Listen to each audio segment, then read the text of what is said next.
Hey Luke, how are you doing today? Great. Good to be here, Sonata. Thank you. Of course. Before we start, I want the people to know who you are. So, who are you and what do you do? My name's Luke Hastings. I go by Narrowway Man on Instagram. That's pretty much the only place I am right now, other than my podcast, The Path. And what I do is help men, Christian men specifically, with confidence, motivation, relationships, identity, that sort of thing. So I'm a men's coach. It usually is triggered by relational issues, and it usually centers in on identity issues. Okay, good stuff. So important. You're doing the Lord's work out here. The men need that. So, I'm glad that, We do. yes, I'm glad that you agree. Okay, so when I have someone on the podcast for the first time, I ask them this question, and it is, what is something you believe to be true about God and why? One thing. One thing I believe to be true about God is He is the source of all truth. And then why? Because I think that makes the most sense when I look at the laws of the universe and science and universally understood moral codes. I have to infer that that was all established by a being outside of our system. Mhm. And I've identified the Judeo-Christian God as that being. So that's also, as a side note, what I believe to be the core value of masculinity is truth. And so there's a lot of things I believe about God, but since you asked for one, I'll lead with that one. Okay, wait, now I have questions. So tell me why you think that's a core to masculinity. So I think masculinity, and first of all, masculinity is not manhood per se or manliness. Those are similar but different, and I think increasingly different in our culture today in the West. Mhm. Um, Females can be masculine as well. Males can be feminine as well. You see it with gay couples and lesbian couples. There's always a more masculine player and always a more feminine player. Mhm. However, by God's design, men are supposed to be a bit more masculine generally, and women supposed to be a bit more feminine generally. And I would say the foundational truth or the foundational value for masculinity is truth, because a masculine man must be grounded. He must be Mhm. stable. He must be an anchor. And to be grounded and stable and an anchor in times of stress and trouble and difficulty for those around him, he needs to be anchored in something immovable and unshakable. Mm. And that would be truth, ideally. That's going to be the most immovable and unshakable thing. Wow, that's pretty. Yeah, that's really good, and I definitely agree that is a need as a woman. So that's that's really good. So I have kind of a random question I just have been wanting to ask a guy that kind of just popped into my head, and then we'll actually get into why you're here. Cool. But the question is, do you feel like there are so many sexually active Christian men because they are afraid of the pressure um, to like know what they're doing in the bedroom before, you know, engaging? Do you mean, are they Like premarital. right? So, are you asking if there's a fear of not knowing what you're doing once married, so you have to figure it out beforehand? Yes. I personally wouldn't say that. Okay. That may have to do with their disproportionate preference for virgins, Okay. but I don't think that a Christian man who is thinking about marriage is engaging in sexual activity because he doesn't want to mess things up once married. I think he's engaging in it because he's not in control of his sex drive. Hmm. Okay. Yeah. I was trying to find an out for them, but it all Yeah, comes back to unfortunately, self-control. no. Yeah, it really does. I mean, I've worked with guys who have, they've doubled up and they've decided, I'm not going to engage in it. And then they end up doing it anyways. And we talk about it later. And it's because they just didn't have control over their sex drive. There's men that I know in my personal life that have, you know, had premarital sex with a girl they thought were going to marry. That didn't work out. They didn't get married. And then they swore they would never do that again. And then they've fallen into it again with another girl. So it's not, I mean, they might pretend like that's a justification, Mm, like, oh, yeah, well, I want to know what I'm doing. That's not the real reason, right? That's like it's not you, it's me type of reason. Like, it's not the real reason, mm, hmm. Yeah. So I'm assuming you don't ascribe to the try before you buy rhetoric that people are saying out here. I do not. Um, I do not. That's not necessarily because it's not what my flesh wants, but it's because I'm trying to submit to God. Hmm.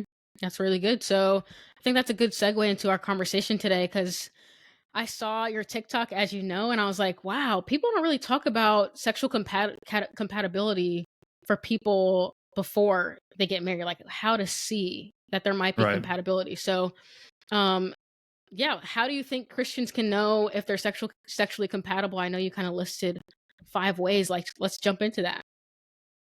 Yeah, absolutely. Yeah, that's a tough topic, right? Because nobody wants to give the Christians any sort of guidance on how to assess those things before marriage. It's always just like, well, don't do it. Don't think about it. Don't talk about it, Yeah. right? Like avoid, avoid, avoid. And Hmm. that's not always very helpful, right? So yeah, the biggest thing I would say on all of that is topic we were on at the very beginning, which is masculine versus feminine. Mm, Again, in any couple, so let me say this very carefully. In any couple that has mutual romantic attraction, and not all of them do, right? Some couples out there are just kind of friends. They're kind of roommates. Maybe they did have mutual attraction at one point, but that's faded. For any couple that does have mutual attraction, there is a masculine player and a feminine player.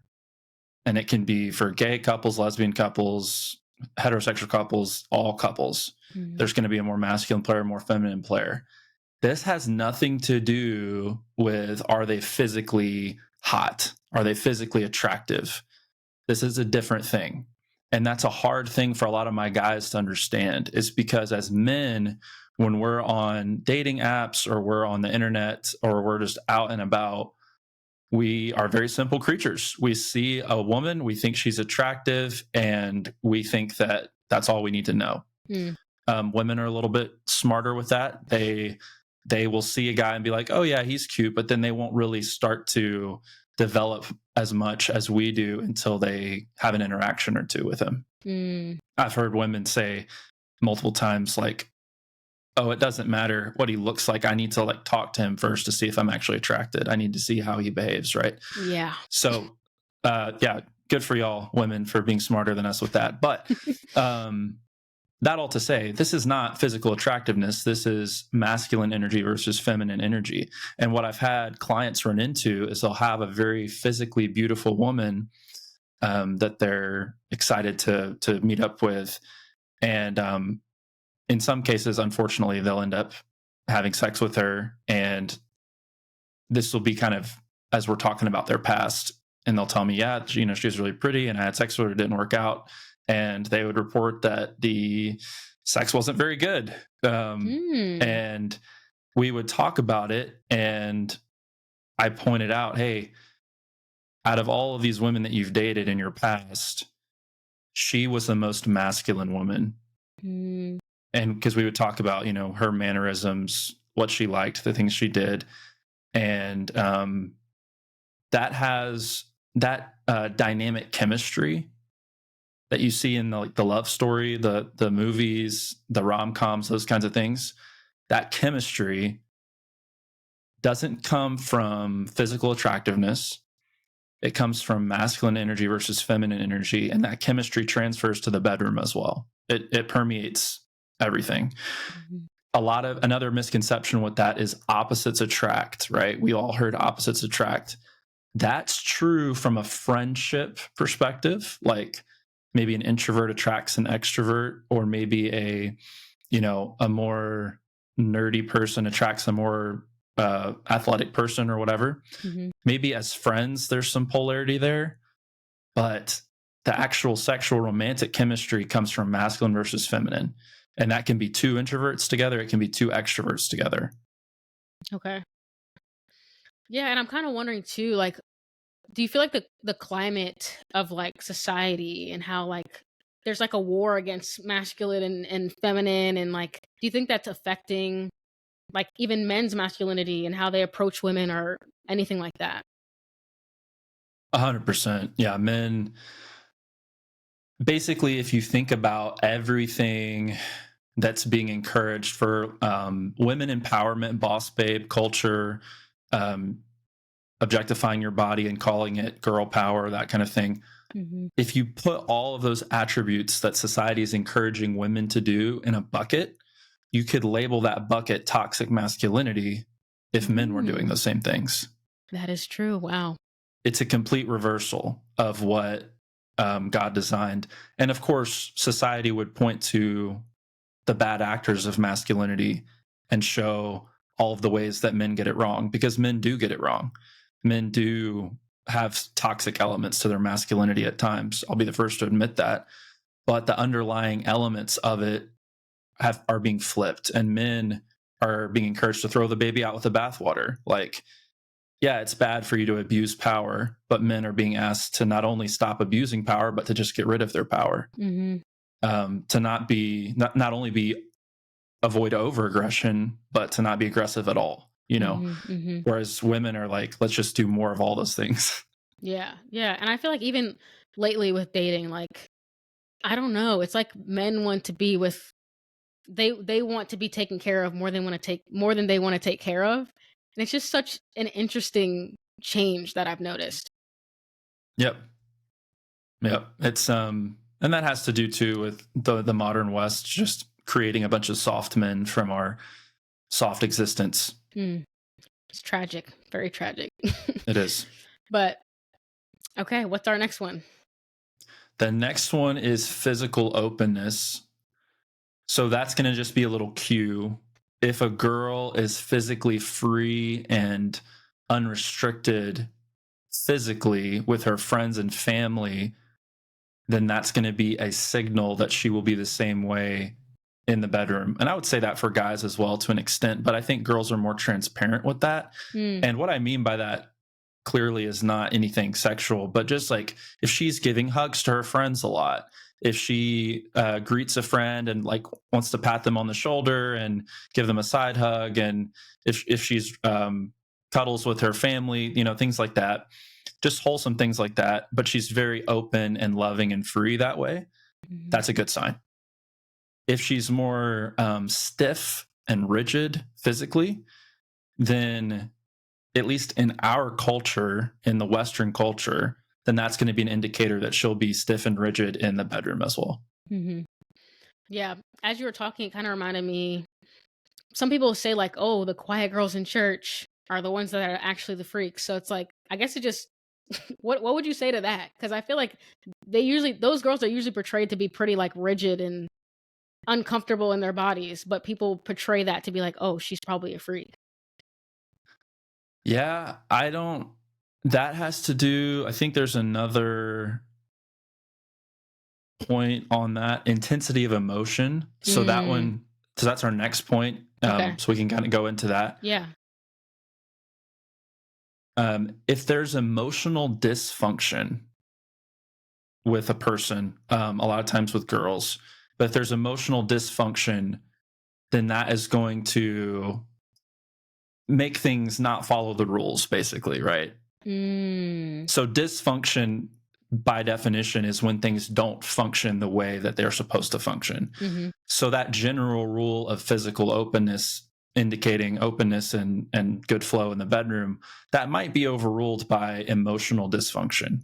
mm. So I think the quiet girl stereotype, I mean, it's only true when it is. I don't think it's always true. Right. But if it is true, it's probably because of some emotional dysfunction that's being released in the bedroom, which is not necessarily a good thing. Right. Um, I'm going to kind of censor a common saying, but if you get with her for the crazy sex and then the sex stops, all you have left is crazy. Mm, And a lot of times it's the stereotype, and I don't have experience with this, thankfully, but the stereotype is the crazy girls are the best in the bedroom. And that is like the toxic crazy ones are the best in the bedroom. That's like well-known stereotype, especially Yeah. in the red pill men's coaching space. Mhm.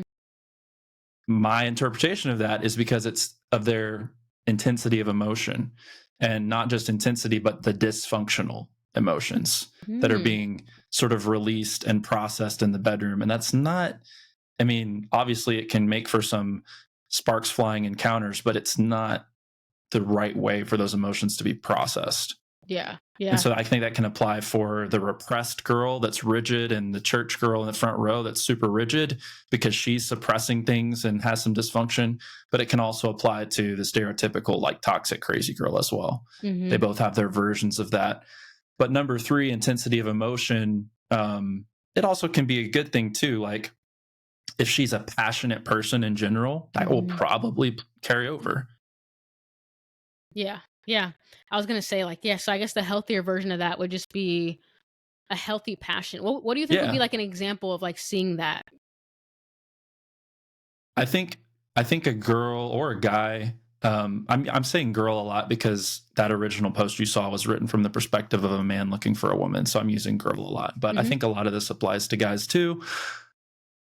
To answer your question, for the example, if I see a girl that's high on life and excited to do whatever she's doing, an enthusiastic person, just a high level of intensity to live life, Mhm. then it only makes sense that that transfers to other things that I don't see, Yeah. That's which would good. include sexual activity as well. Mhm. Yeah, She's probably not going to be, a bump on a log in the bedroom if she's high on life everywhere else, yeah, yeah. right? And I was just gonna agree with that, right? Like, that it's hard to compartmentalize usually. Like, we can do our best efforts at that, but usually the way that you are carries over into every aspect of your life. So that makes sense. Yep. How you practice is how you play. Hmm, that's a good way to say it. Okay, what's our next one? Next one. So we did masculine, feminine polarity, Mhm. physical openness, intensity of emotion. Number four is body consciousness. Mhm. So the stereotype, good dancers are better in bed. That's a stereotype that's been around longer than I've been alive, for sure. Mhm. Um, and that stereotype rings true not because of dance moves per se, but because of body consciousness. So something that good dancers can do is flow with their body really well, and they can match the mood of the room, the mood of the music. They can impress the crowd. They can go with the flow, and there's a very smooth connectedness between their instincts and what their body does. Mhm. Really good athletes have this too, and really good dancers are athletes, honestly. But that's the principle: is body connectedness and consciousness. And if you're not in tune with your body, then you're not going to have that. You don't have to go learn. It's not about going and learning dance moves. It's about your consciousness not just existing in your head.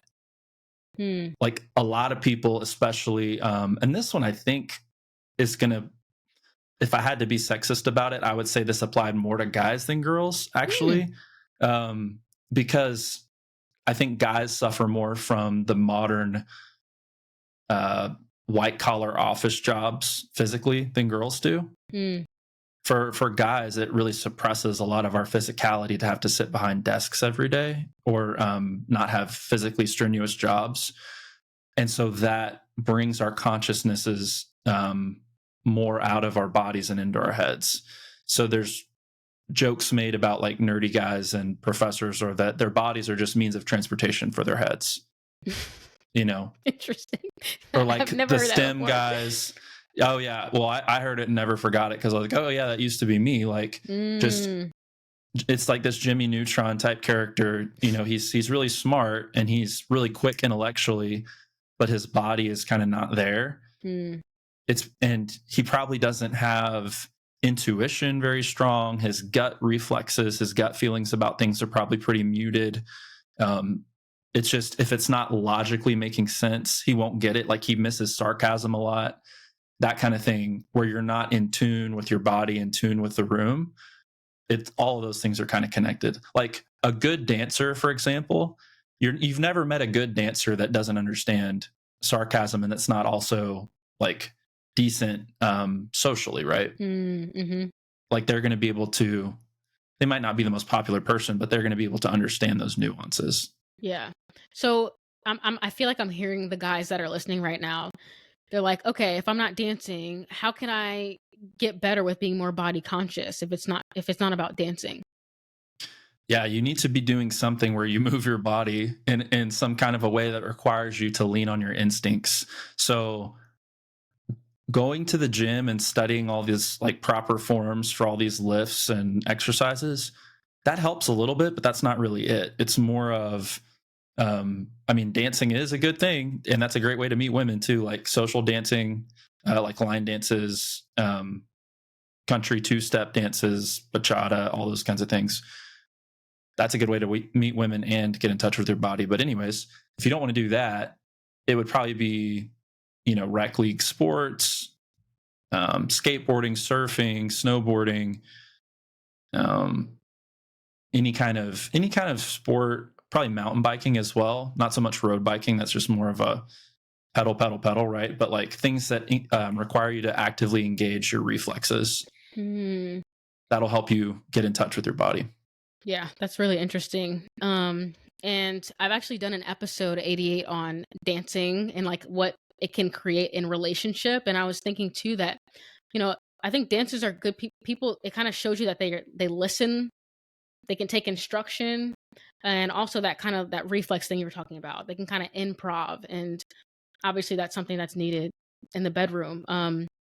But also, I've talked about this in past episodes as well. I think episode 70 and episode 30 about getting to know our bodies. And I talked to you a little bit about this, but just to reiterate for people who haven't heard those episodes, a lot of women are not actually in touch with their actual like their genitalia, and men interact with theirs more often just because they use it to use the bathroom. They just see it, it's more prevalent for them. So I was actually watching this show, and she had these women kind of going through their own little cubicles.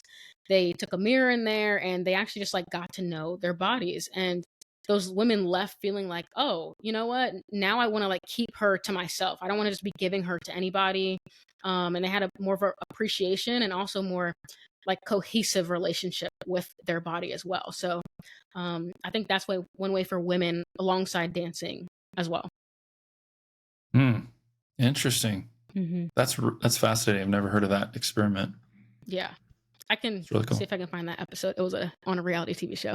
I'll send it to you. Yeah, that'd be Um, great. Perfect. So yeah, definitely. I definitely agree that that's important. Sure.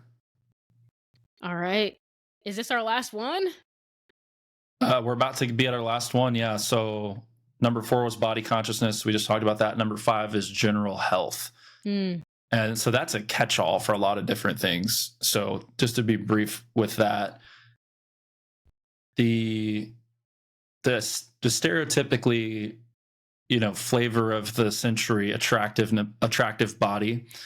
Century is too broad, even it changes probably every 20, 30 years. But that's whatever that is, that's not it. That's not what general health means. mm, That might be the attractive body of the decade, might be a good aesthetic signal, but as far as the general health that relates to sexuality, none of those things necessarily correlate.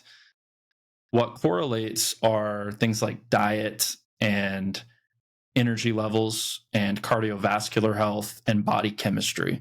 mm, So diet, that's going to tie to everything really, but you are what you eat to a degree. The sexual experience is multisensual, right? There's a lot of things going on. There's a lot of fluids in there, from body odor to fluids from the sexual organs. Like, mm, a lot of different things are happening there that are affected by diet and affected by your overall health and your gut health. Like, everything is contributing toward that experience, the smells, the textures, everything. Um, the cardiovascular health. Obviously, some people are limited with what they can experience sexually because they run out of steam, right? Like the things that they may want to try or do or continue doing, they can't because they're just not cardiovascularly healthy, right? Mm. So that's going to be a limiter.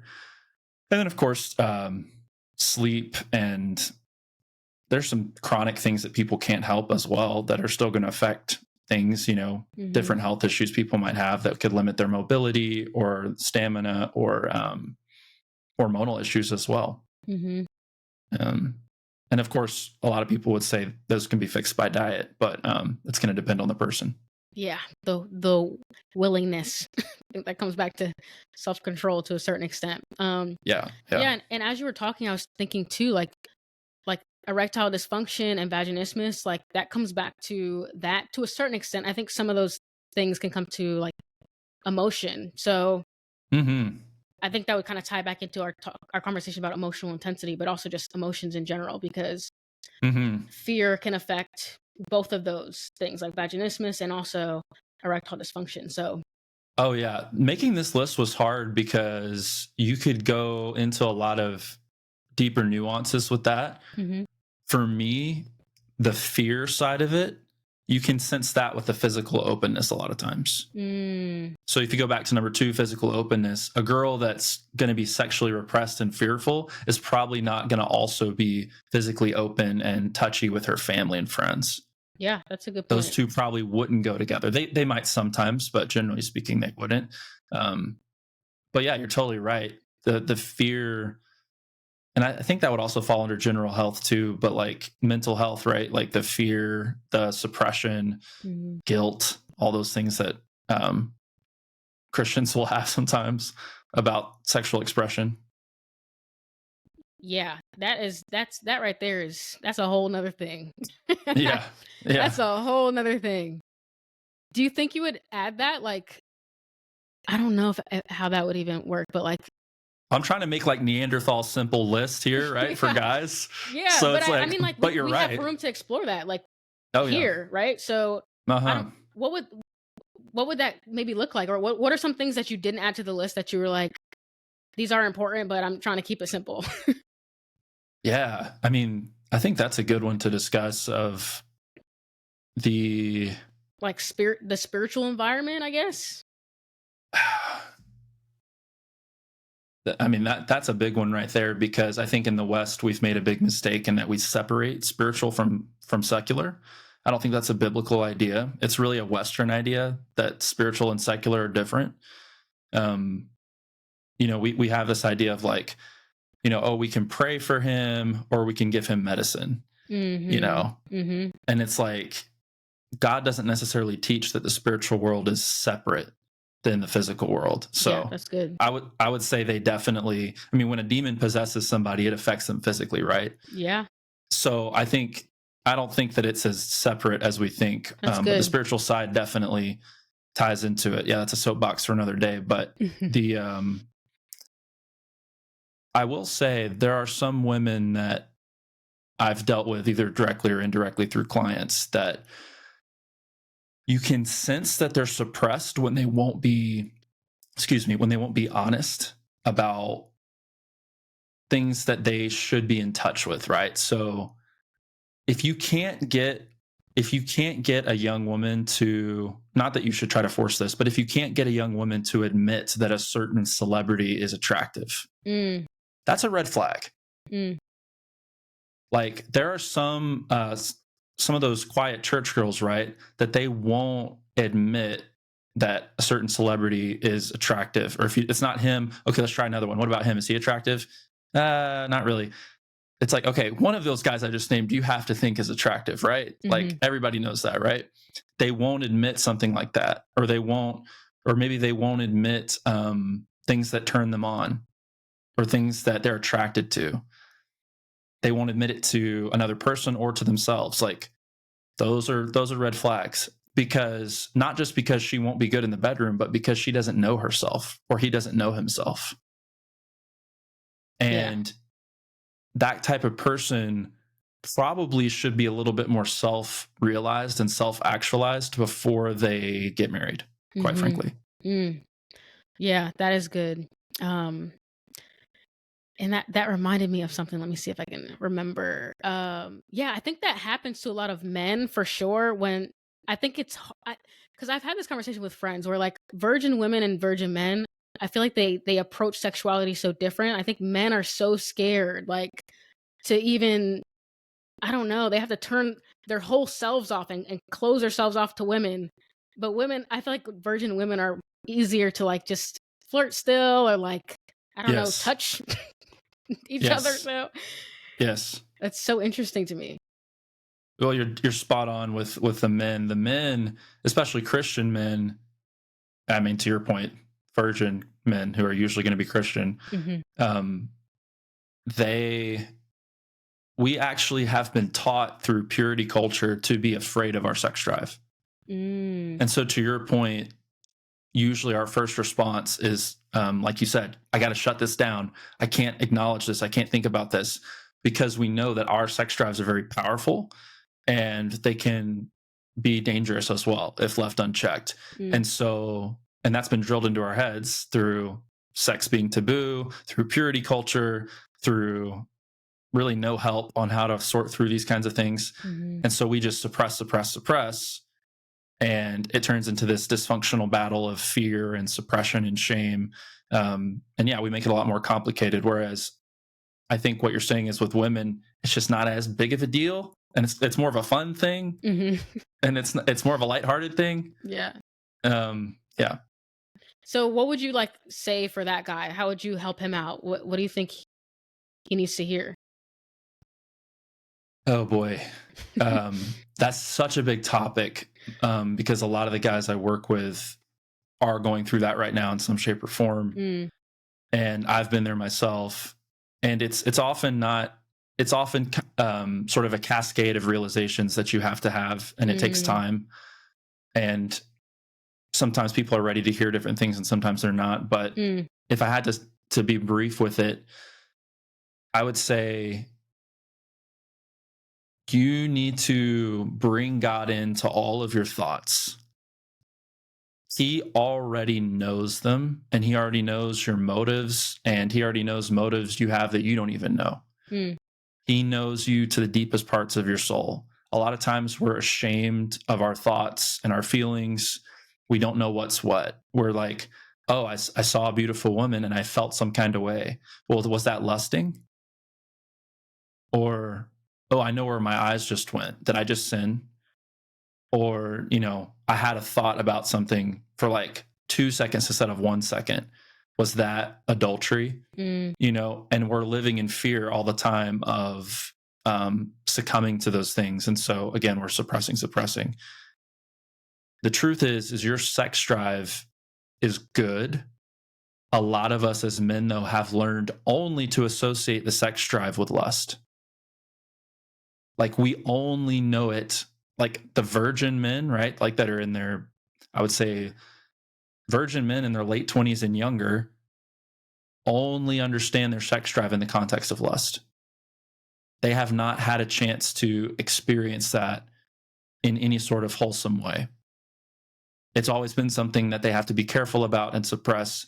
And so, what he needs to understand is your sex drive is good, it's God given. If you see a woman and you are attracted to her, that's a good thing. That's a healthy thing. You should thank God that women are beautiful and that you're attracted to them. Like that's good. And she is not an object for your consumption. But what men have done and what purity culture has done is we've flipped it. Instead of women being objects, like for pleasure objects, we've made them lust objects. mm, And so instead of objectifying them as pleasure to be consumed, we've objectified them as lust to be avoided. mm, And so they're still objects. We're not viewing them as people that are multifaceted and multidimensional. We're going to the extreme other end and we're trying to suppress our sex drive. So there's going to be times, if you're a man listening, there's going to be times where you do appreciate a beautiful woman and maybe there is some lust involved. And there's also going to be times where you don't have lust involved. And you're going to increase the times where you don't have lust involved when you're bringing God into all of your thoughts. And you're thanking him for your attraction. You're thanking him for your sex drive. You're thanking him for the beautiful woman. And you're submitting it all to him and saying, God, I'm not sure what's going on here. Here's how I feel. This is what I think. I'm giving this to you. That's what he wants. And he already knows anything that we're going to tell him. So there's no secrets here. He already knows. What's healing about it is you're allowing yourself to come forward to him with it. Yeah, that's really good. And I don't know if you've heard of Jay Stringer, who talks about unwanted sexual behavior, but really good. Yeah, really great guy. And I think his approach is very like, it's the best approach I've seen that's accountable, but also compassionate. Because we don't see that a lot, especially we see how purity culture was and the effect that it had on a lot of people. So just being able to say that, like, actually, let's be curious about our desires and also say, like, this is God given.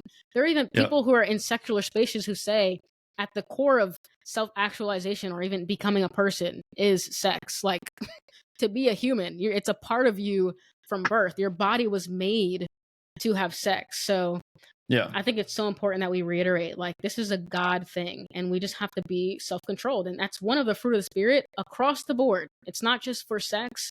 It's a lifestyle. So, of course, it's going to touch our sexuality. But it's a good thing. 100%. Yeah, I'll double down on Jay Stringer. That book, Unwanted, I guess that's his main book about it. Yeah. I've read it, and I recommend it to any of my clients that are struggling with pornography. I recommend that book. Good for you. That's awesome. Yeah.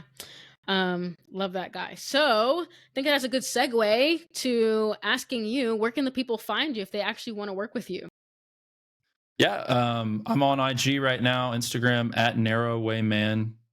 And then my podcast on Apple and Spotify is called The Path. Perfect. Okay. Is there any last things that you want the people to hear about knowing how to be sexual compatible, masculinity, anything like that? What do you think the people need to hear?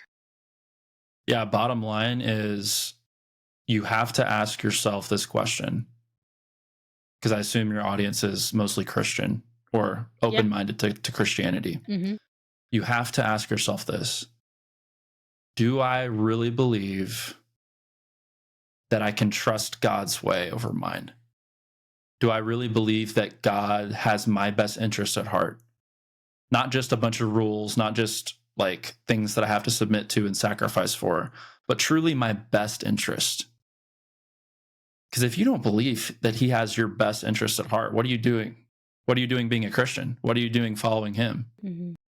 But a lot of times that's why we sin, right? Or why we try to do things our own ways, because we secretly, some part of us deep down inside doesn't believe that God has our best interest at heart. So when you feel conflicted, when you're struggling, ask yourself that question: do I really believe that God has my best interest at heart? And I hope your answer will be yes. And once you have that thought and that answer, you'll be able to move forward in a healthy way. Yeah, that's really good. All comes down to faith at the end of the day. We have to believe. So thank you so much, Luke, for coming on the podcast.